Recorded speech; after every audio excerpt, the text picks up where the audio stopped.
Galera, hoje a gente vai falar do assunto preferido de todo mundo, epistemologia. Não, mas é que assim, eu sou péssimo em introduções, entendeu? Há uma grandeza nessa noção da vida, com seus vários poderes tendo sido originada por um sopro do Criador, em algumas poucas formas ou em apenas uma, e que enquanto o planeta girava de acordo com a lei fixa da gravidade, a partir de um início tão simples, um número infinito de formas das mais belas e maravilhosas evoluiu e continua a evoluir. Amém.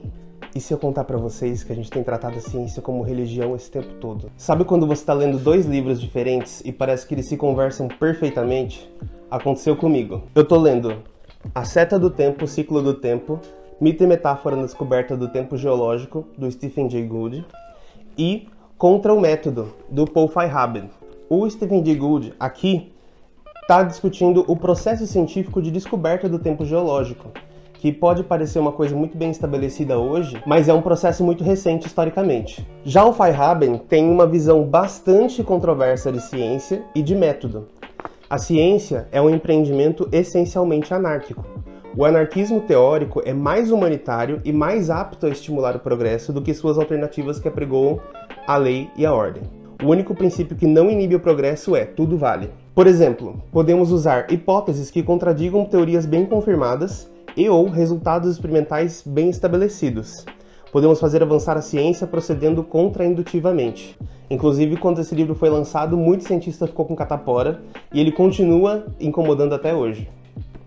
E o Stephen Jay Gould defende o seguinte: a ciência talvez difira das outras atividades intelectuais por concentrar-se na formação e operação de objetos naturais. Mas os cientistas não são máquinas robotizadas de indução, inferindo estruturas explicativas somente das regularidades observadas nos fenômenos naturais, pressupondo-se que esse tipo de raciocínio possa em princípio ser bem sucedido, o que eu duvido muito. Cientistas são seres humanos, imersos numa cultura, e debatem-se com todos os curiosos instrumentos de interferência que a mente permite, da metáfora e da analogia a todos os voos da imaginação fértil. Ambos os autores estão alinhados a uma perspectiva mais crítica de ciência, em que a ciência absolutamente não é um conjunto de verdades universais. E isso é muito frustrante para muita gente que usa o discurso científico para dar legitimidade às próprias ideias. Ai, mas a ciência não é a verdade absoluta, não são fatos, não sei o quê. Calma, jovem. Não é bem assim. Qualquer conhecimento que alegue ser uma verdade universal não está no campo do conhecimento crítico. É um tipo de dogma, ou seja, um conhecimento que não pode ser contestado. E dentro de várias vertentes da filosofia da ciência, um dos critérios para determinar se um conhecimento é científico ou não é o fato dele poder ser contestado. Então, paradoxalmente, alguns dos defensores mais ferrenhos da ciência tratam ela religiosamente. Isso significa dar descrédito para a ciência? Falar que ela não serve para nada? Não, claro que não. A gente construiu toda uma civilização baseada em ciência e tecnologia. Mas isso significa reconhecer que, primeiro, a ciência não pode responder todas as perguntas. Os seres humanos têm perguntas existenciais, sempre teve, e a ciência simplesmente não tem os recursos necessários para responder se existe Deus, se a gente vai morrer e vai para algum lugar, se existe um propósito na vida. Segundo, que a ciência tem limites. Inclusive, tem campos inteiros da ciência que são usados há muito tempo que são não só conflitantes, como contraditórios uns com os outros, como é o caso entre a mecânica quântica e a relatividade, que são duas teorias físicas para explicar o funcionamento do universo em escalas diferentes. E terceiro, que a ciência é histórica, ou seja, ela muda ao longo do tempo, ela está vulnerável às predileções políticas dos trabalhadores científicos e ela depende intimamente das condições tecnológicas disponíveis na época. Grande parte da legitimidade que a ciência tem hoje deriva de uma alegada infalibilidade do método científico. Observar um objeto, levantar perguntas, elaborar hipóteses.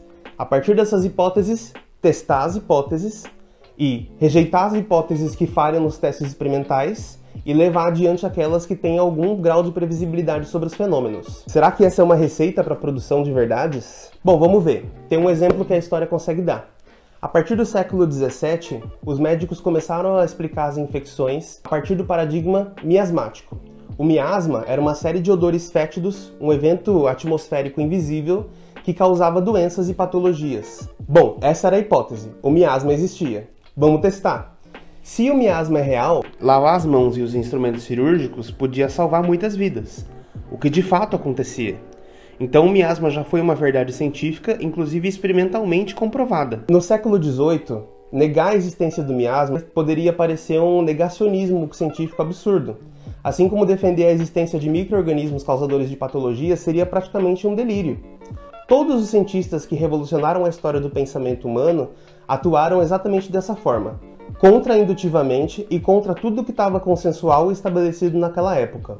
Bom, gente, quem quiser discutir mais, tá lá o texto no site, podem comentar, digam o que vocês acharam aqui embaixo também, nos comentários, e aproveitem para conhecer nossa livraria virtual também lá no nosso site, já que qualquer livro que tem lá foi cuidadosamente selecionado por mim e pela Tamara, e de quebra você ajuda nosso projeto a continuar postando.